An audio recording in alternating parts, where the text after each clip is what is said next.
더불어민주당이 윤석열 대통령과 공천계 의혹의 핵심 인물이죠. 명태균 씨 사이의 통화 녹취 파일을 공개했습니다. 양측의 대화 육성이 공개된 것은 이번이 처음인데요. 네, 대통령실은 윤 대통령이 공천에 개입한 적 없다며 즉각 반박했습니다. 자세한 소식은 국회 취재기자 연결해서 알아봅니다. 정다혜 기자. 네, 민주당은 지난 2022년 5월 9일 윤 대통령 취임 하루 전에 이루어진 통화라며 윤 대통령과 명태균 씨 사이 전화 녹취를 공개했습니다.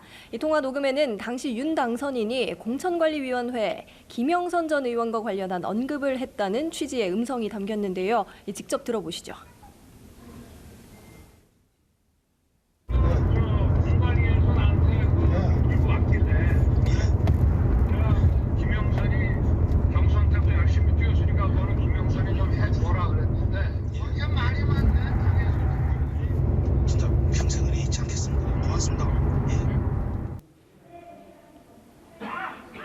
네, 민주당은 이 통화 다음 날 김 전 의원이 실제로 공천이 됐다며 이 불법 공천 개입의 증거가 드러났다고 주장했습니다. 명 씨와 통화하는 윤 대통령 육성이 공개된 건 이번이 처음입니다. 민주당은 확보한 자료가 더 있다며 추가 폭로도 예고했습니다. 이에 대통령실은 당시 윤 대통령이 공관위로부터 공천 관련 보고를 받은 적도 공천을 지시한 적도 없다고 반박했습니다. 그러면서 당시 공천 결정권자는 이준석 당대표, 윤상현 공천관리위원장이었다고 말했습니다.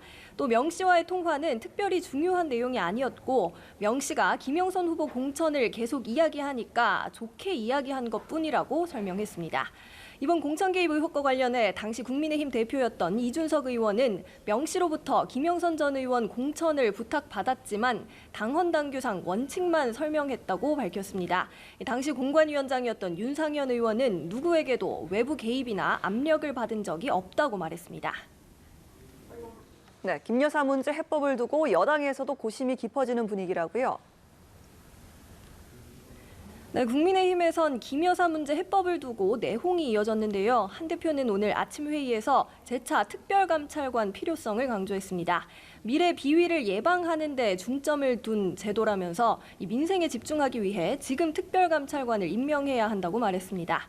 특별감찰관 추진은 원내 사안이라며 한 대표와 갈등을 빚은 추경호 원내대표는 중진들을 소집해서 의견 수렴에 나섰습니다. 이 중진회의 참석자들은 대통령실과 정부를 향해 현재 어려운 상황을 극복할 수 있는 쇄신책이 필요하다고 촉구했습니다. 다만 한 대표가 띄운 특별감찰관 추진과 관련 의원총회 개최를 두고는 이견이 있었던 것으로 전해집니다. 또 대통령실을 압박하고 밀어붙여선 안 된다며 한 대표를 지적하는 발언도 나왔습니다. 이런 가운데 국회 운영위원회는 오늘 오후 상설특검 규칙 개정안을 의결할 예정입니다. 대통령이나 그 친인척 관련 수사 때는 상설특검 후보 추천위에서 여당을 배제하는 내용이 골자로 야당 단독 의결이 예상되는데요.